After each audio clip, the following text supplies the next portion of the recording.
हे पहा विद्यार्थ्यांनो, अभ्यास 3.4 मधील आपण पहिलं गणित पाहूया। आकृती 3.56 मध्ये ओ केंद्र असलेल्या वर्तुळाच्या जीवा AB ची लांबी त्यांच्या त्रिज्या एवढी आहे। ह्या AB ची लांबी ह्या त्रिज्या एवढी आहे। AB ची जेवढी लांबी आहे ती OB आणि OA इतकी आहे असं सांगितलेलं आहे। तर कोन AOB, एक आकडा कोन AOB, दूसरा आकडा कोन ACB, तीसरा आकडा कंस AB,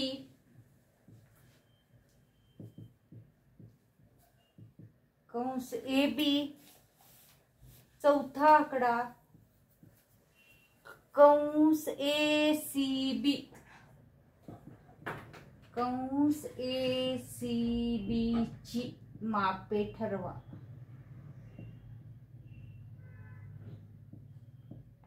असं सांगितलेलं आहे बघा।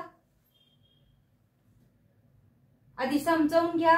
OA बरोबर OB बरोबर AB आहे, म्हणजे हा समभुज त्रिकोण झाला। समभुज त्रिकोणाचा प्रत्येक कोन 60 अंशाचा असतो, म्हणजे हा 60 झाला। AOB हा केंद्रीय कोन आहे। AOB हा केंद्रीय कोन आहे, त्याच्या संबंधित हा लघुकंस आहे, म्हणजे याचं 60 तर याचं पण 60 अंश येईल।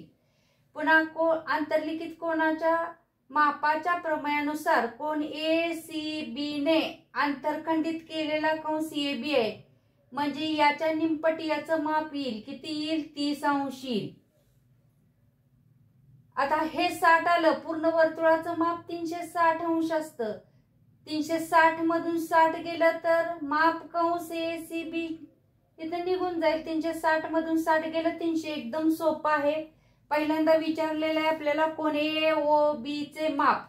कोन AOB बरोबर इथं दिलेलं आहे ते लिहायचं। काय दिलंय? OA बरोबर OB हे लिहावंच लागणार। एकाच वर्तुळाच्या त्रिज्या,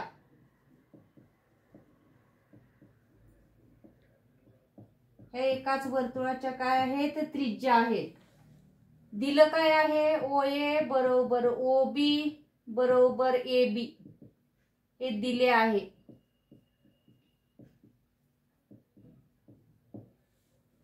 म्हणून त्रिकोण AOB हा समभुज त्रिकोण, कारण त्याच्या सगळ्या बाजू समान लांबीच्या, समभुज त्रिकोण तयार झाला। समभुज त्रिकोणाचा प्रत्येक कोन 60 अंशाचा, म्हणून कोन AOB बरोबर किती अंश? 60 अंश। हे आपल्याला पहिल्या प्रश्नाचं उत्तर मिळालं। त्यानंतर कोन ACB विचारलाय। कोन ACB ने आंतरखंडित केलेला कंस AB, मग माप कोन ACB बरोबर 1/2 माप कंस AB याप्रमाणे घेता येईल। याला आधार देता येईल आंतरलिखित कोनाचे प्रमेय। आंतरलिखित कोनाच्या प्रमेयानुसार आपण हे मांडलेलं आहे। मग बघा, आपल्याला AB चं माप माहिती आहे, किती आहे? 1/2 गुणिले 60 काढून घेतलेलं आहे। इथं एक लिहायचं राहिलंय आपल्याला। काय लिहायचं राहिलंय बघा इथं? AB चं माप 60 म्हटल्यानंतर कोन AOB बरोबर माप कंस AB केंद्रीय कोना संबंधित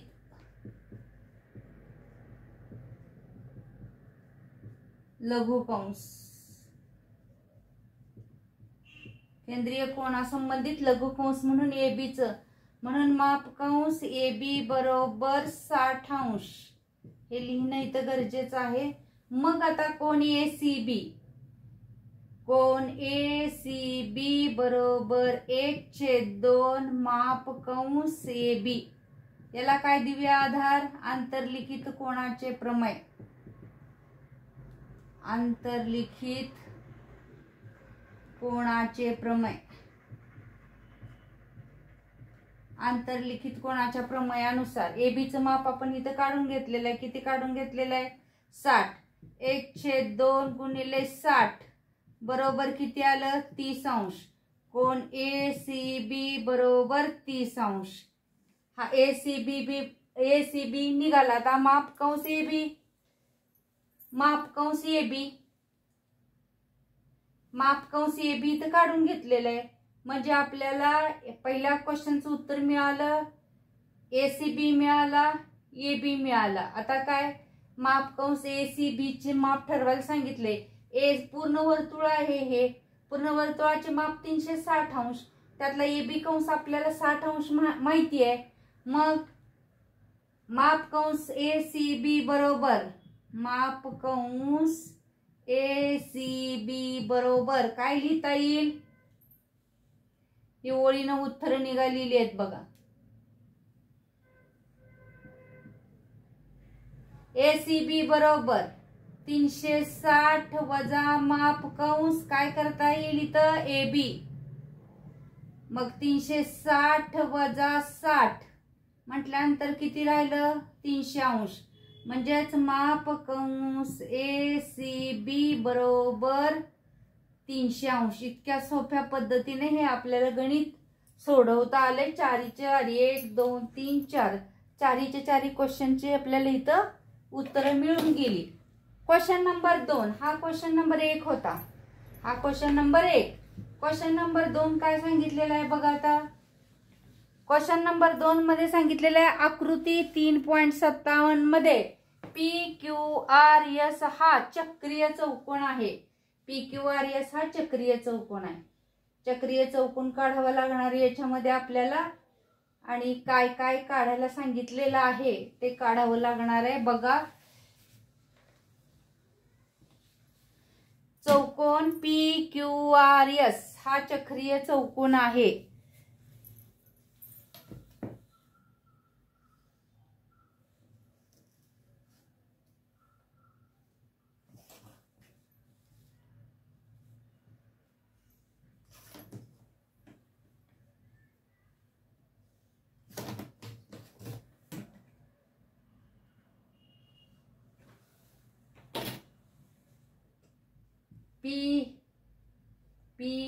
PQRS असं नाव आहे. PQRS हा चक्रीय चौकोन आहे. बाजू PQ एकरूप बाजू RQ दिलेली आहे. बाजू PQ एकरूप बाजू RQ ही दिलेली आहे. कोण PSR, कोण PSR बरोबर 110 अंश. 110 अंश दिले. ह्या सर्व गोष्टी काय आहेत आपल्याला दिलेल्या आहेत. आता काय काढायचंय तर कोण PQR काढायच्या गोष्टी. कोण PQR काढायचंय. कोण PQR बरोबर किती. त्यानंतर काढायचंय माप कंस PQR, माप कंस PQR बरोबर किती. त्यानंतर काढायचंय कंस QR, कंस QR बरोबर किती. आणि चौथा आकडा कोण PRQ, कोण PRQ बरोबर किती. लक्ष द्या इकडं. आता जे दिलेलं आहे त्याच्यापासून सुरुवात करू आपण. PQR काढायला सांगितलेलं आहे. हा चक्रीय चौकोन आहे. PSR चं माप आपल्याला इथं दिलेलं आहे. PSR किती दिलेलं आहे? 110. हा चक्रीय चौकोन आहे. आपल्याला माहिती आहे समकोणाच्या मापांची बेरीज 180 अंश असते. हा S अधिक Q 180 मधून 110 वजा करून हा काढून घेता येईल आपल्याला सुरुवातीला. त्यानंतर बघा त्रिकोण PQR चा विचार करू. इथं PQ आणि RQ या दोन्ही बाजू एकरूप आहेत. हे समद्विभुज त्रिकोण समान मापाचे होतील. इथं समजा x x मांडलं. त्रिकोणाच्या तिन्ही कोणाच्या मापांची बेरीज 180. हे माप दिलेलं आहे. यातनं हे 2x होईल. वजा केलं की आपल्याला R चं आणि P चं माप निघून जाईल. म्हणजेच माप कंस पी क्यू आर विचारलंय त्यांनी. माप कंस पी क्यू आर किती सोप्या पद्धतीने काढता येईल. पी एस आर ने अंतर खंडित केलेला अंतरलिखित कोणाच्या प्रमेयानुसार. कोण पी एस आर ने अंतर खंडित केलेला कंस पी क्यू आर याचं 110 आहे तर याच्या निम्मचं याच्या दुप्पट याचं माप असणार आहे. क्यू आर काढायला सांगितले तर या कोणाने कुठल्या आर पी क्यू या कोणाने अंतर खंडित केलेला कंस क्यू आर अंतरलिखित कोणाच्या प्रमेयानुसार काढता येणार आहे. कोण पी आर क्यू कारण याचं माप आहे तेवढं याचं माप आपण काढून घेतलेलं आहे एकदम सोप्या पद्धतीनं. फक्त अंतरलिखित कोणाचं प्रमेय याच्यामध्ये वापरायचं आहे आणि चक्रीय चौकोन बस. आता कोण पी एस आर आणि पी क्यू आर कसले कोण आहेत. पूरक कोण आहेत. कोण पी एस आर अधिक कोण पी क्यू आर बरोबर 180 अंश. कारण का चक्रीय चौकोनाचे सम्मुख कोण आहेत हे. चक्रीय चौकोनाचे सम्मुख कोण. आता पी एस आर 110 दिले. कोण पी क्यू आर बरोबर 180. आता हे 110 तिकडं न्यायचंय म्हणजेच कोण पी क्यू आर बरोबर 180 वजा 110. बघा किती राहतात. 180 मधून 110 गेले 0. 8 मधून 1 गेला 7. किती आले 70. कोण पी क्यू आर बरोबर आपण काढून घेतलं किती आलं 70. प्रश्न 1चं उत्तर आपल्याला इथं मिळालं. आता माप कंस पी क्यू आर विचारलंय. माप कंस पी क्यू आर मग कोण पी एस आर लिहायचं. कोण पी एस आर बरोबर 1/2 माप कंस पी क्यू आर कारण पी एस आर ने अंतर खंडित केलेलं कंस आहे पी क्यू आर. 1/2 माप कंस पी क्यू आर. इथं माप कशाचं दिलेलं आहे पी एस आरचं दिलंय. किती दिलंय 110 बरोबर 1/2 माप कंस पी क्यू आर. आता हे 1/2 इकडं गुणाकारामध्ये येणार आहे.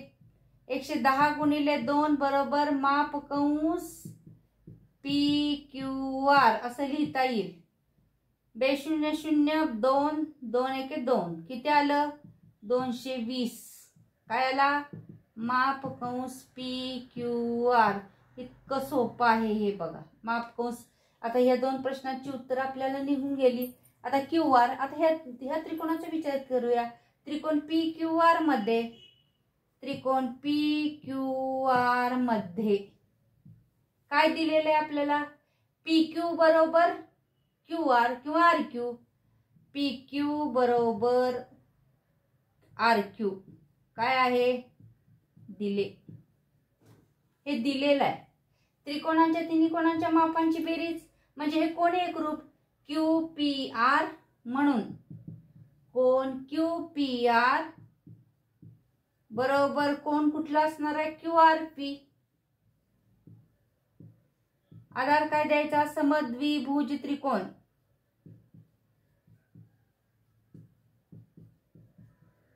समद्विभुज त्रिकोण तयार झाला. हे एक समानू क्यू पी आर बरोबर कोण क्यू आर पी बरोबर काय म्हणायचं एक समानू. बघा आता हे एक मांडल्यानंतर त्रिकोणाच्या तिन्ही कोणांच्या मापांची बेरीज 180 अंश असते. मग कसं येणार कोण पी क्यू आर प्लस कोण क्यू पी आर प्लस कोण क्यू आर पी बरोबर 180. क्यू बिंदू मध्ये पी बिंदू मध्ये आर बिंदू मध्ये घेऊन हा वाचलेला आहे. पी क्यू आर आपण काढून घेतलेला आहे. पी क्यू आर किती काढलेलं आहे माप कंस पी क्यू आर काढलेलं आहे. कोण पी क्यू आर बरोबर किती काढलेलं आहे 70. मग इथं लिहायचं पी क्यू आर बरोबर 70. इथं एक्स प्लस एक्स या दोन्हींची माप आपण काय इथं मांडून घेतलेली आहेत. एक्स एक्स कुठं इथं म्हणून बरोबर 180 येणार. हे कशावरून लिहिलं? 1 वरून. तर दिव्या 1 वरून लिहिलं, x मांडले म्हणून. मग 70 अधिक x 2x बरोबर 180. म्हणून 2x बरोबर 180 मायनस 70. 100 बघा किती राहिले? 110 राहिले. 2x बरोबर 110. म्हणून x बरोबर किती राहतील? हे इकडं गुणिले आहे, ती इकडं आल्यानंतर भागाकारामध्ये येणार, भागिले 2. म्हणून x बरोबर 55. मग x बरोबर 55 म्हटल्यानंतर काय होणार आहे? कशाचं माप 55 येणार आहे? 55 म्हटल्यानंतर लक्ष द्या, 55 कुठल्या कुठल्या कोणाचं माप 55 येणार आहे? तर या कोणांचं माप, कोन QPR बरोबर 55 आणि कोन QRP बरोबर 55 याचं माप निघेल. कोण आपल्याला काय विचारलंय? कंस QR विचारलेलं आहे, तर कसं करता येईल? कोन QPR माप कोन QPR बरोबर 1/2 माप कंस काय करता येईल? इथं QR लिहिता येईल, QR. मग QRचं माप काढायचं आहे. QPRचं माहिती आहे आपल्याला, किती आहे QPRचं माप? इथं काढून घेतलेलं आहे. QPRचं 55 बरोबर 1/2 गुणिले माप कंस QR. म्हणून हे 55 इकडे आल्यानंतर काय होणार? गुणाकार. माप कंस काय राहिली? तर QR. मग 55 दोन्ही 110 बरोबर माप कंस काय निघेल? QR. आता PRQ इथं काढूनच घेतलेलं आहे. PRQ काय आणि QRP काय? एकच. किती काढून घेतलेलं आहे? 55. इतकं सोप्या पद्धतीनं हे गणित फक्त आंतरलिखित कोनाचं आणि चक्रीय चौकोनाचं प्रमेय वापरून सोडवता येतं. आता एक्झाम्पल्स 3 काय दिलेलं आहे बघा. तर चक्रीय चौकोन MRPN मध्ये मापे दिलेली आहे. तिथं चक्रीय चौकोन दिलेला आहे. एक्झाम्पल्स हे 3रं आहे. हा पण चक्रीय चौकोन आहे. हा चक्रीय चौकोन ठेवू आपण हा पण चक्रीय चौकोन होता. चक्रीय चौकोन त्यांनी काय हे दिलेलं नाही. MRPN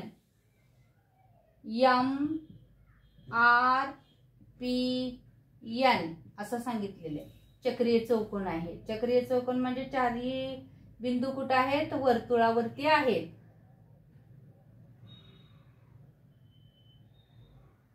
बघा, तर आरचं माप काय दिलेलं आहे त्यांनी? आरचं 5x - 13.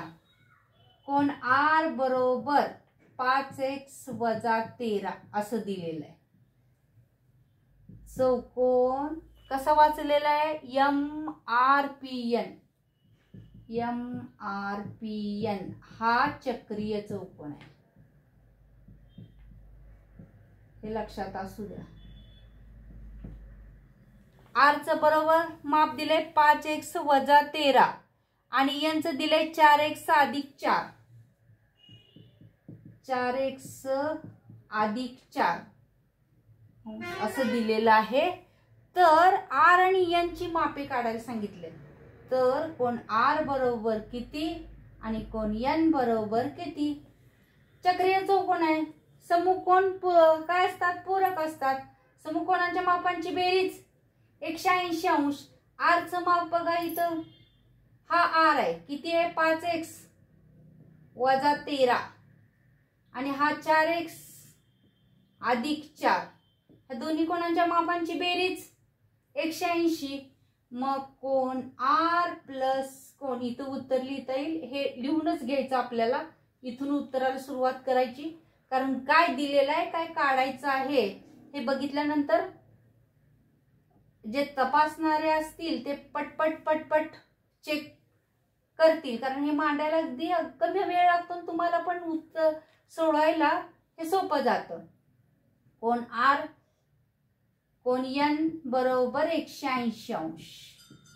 हे जर मी शिकवलेलं तुम्हाला आवडत असेल तर सबस्क्राईब करून ठेवा, कारण पुढचं जेव्हा तुम्हाला लिंक हे पाठवेन, व्हिडिओ पाठवेन, तेव्हा तुम्हाला माहिती कळेल व्हिडिओ आलेला आहे आणि बघण्यास सोपं जाईल, सोडवण्यास सोपं जाईल.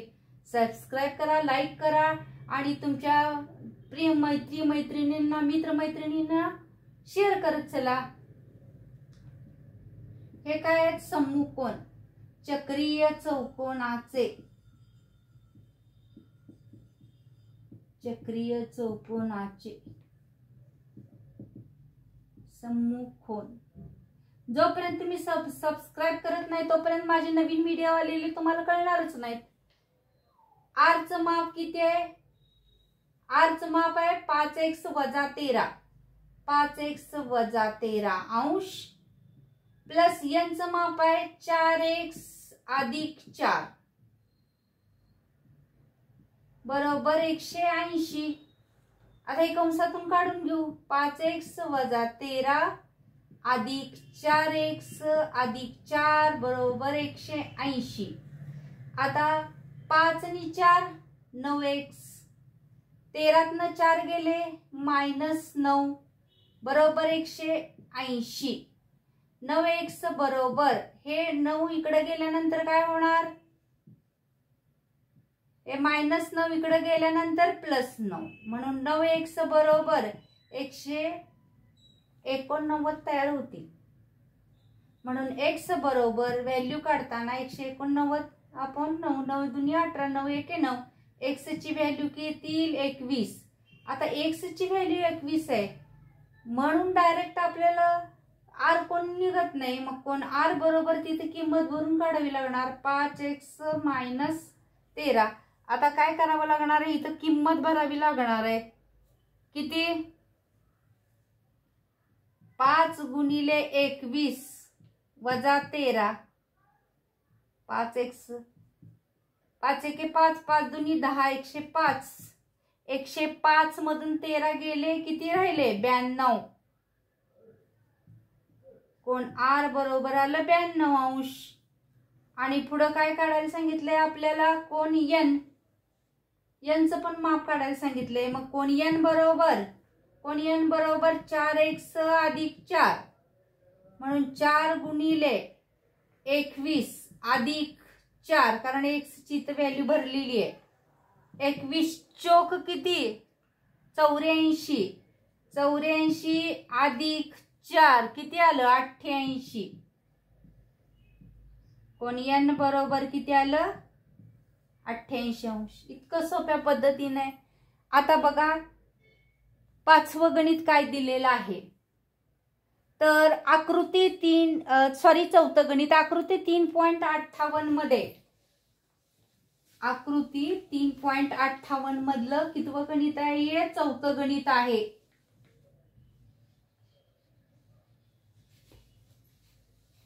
आकृती 3.58 मध्ये रेख आरएस हा ओ केंद्र असलेल्या वर्तुळाचा व्यास आहे. काय सांगितलंय बघा? वर्तुळ काढून घ्यावं लागणार आहे आपल्याला. आरएस इथं केंद्रबिंदू आहे, केंद्रबिंदू आहे ओ. आरएस हा व्यास आहे, वर्तुळाचा व्यास आहे. बिंदू टी हा वर्तुळाच्या बाह्य भागातील बिंदू आहे. इथं कुठेही टी असेल म्हणजे हे टी जोडून घेतला पाहिजे. बाह्य भागातला बिंदू आहे हा. इथं टी बाह्य भागातील बिंदू आहे. तर दाखवा की, आता एक इथं रचना करून घेऊया. इथं आपण एक काय तयार करून घेऊया? एक कोण तयार करून घेऊया, कारण अर्धवर्तुळातील कोण किती असतो? 90 अंश असतो. तर अर्धवर्तुळातील कोण 90 अंशाचा असतो. याच्यापूर्वी मी तुम्हाला सांगितलेलं आहे अर्धवर्तुळातील कोण 90 अंशाचा असतो. तर काय काय काढून घेतले, हे सगळं काढून घेतलेलं आहे. रेख आर्यस, रेख पीएस, रेख पीटी. सोडवताना लिहायचं. रचना काय काय केलेली ती लिहावी लागणार आहे. रचना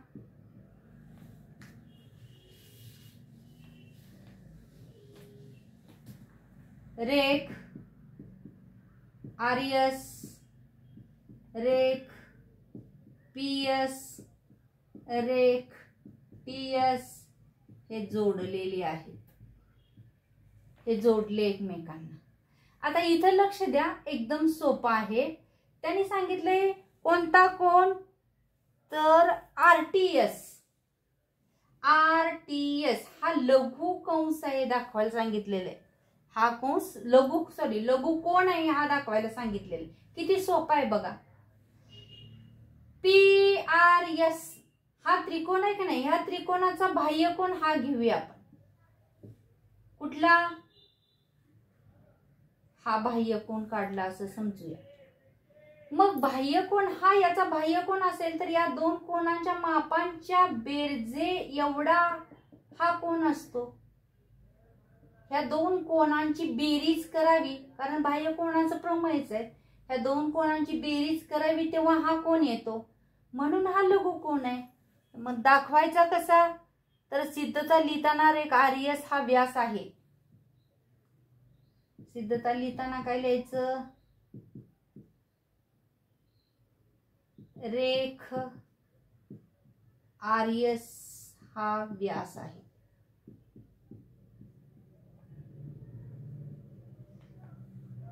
कोण RPS बरोबर 90 अंश, कारण का अर्धवर्तुळातील कोण आहे. हा अर्धवर्तुळातील कोण आहे मग 90 अंशाचा असणार. मग त्रिकोण RPS चा लिहायचं. त्रिकोण RPS चा कोण TPS हा, कोण TPS हा बाह्य कोण. मग बाह्य कोणाच्या प्रमेयानुसार काय येणार, म्हणून बाह्य कोणाच्या प्रमेयानुसार, बाह्य कोणाच्या प्रमेयानुसार काय मांडता येईल. कोण RPS हा मोठा आहे कुणापेक्षा, तर कोण PTS पेक्षा. कोण PTS पेक्षा हा लहान आहे. म्हणून आता PTS काय आणि RTS काय, म्हणून कोण RPS हा मोठा कोणापेक्षा, कोण RTS पेक्षा. म्हणून कोण RTS हा काय आहे, लघु कोण.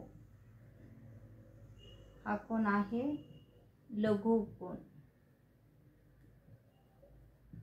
इतकं सोपं आहे बघा, अतिशय सोपं आहे. याच्यामध्ये काहीच अवघड नाही. सगळी गणित फक्त तुम्ही समजावून घ्यायचे. आणि प्लीज सबस्क्राईब करा, म्हणजे पुढचा येणारा व्हिडिओ तुम्हाला मी टाकल्या डाउनलोड केल्या सूचना मिळतील. थँक्यू विद्यार्थ्यांनो.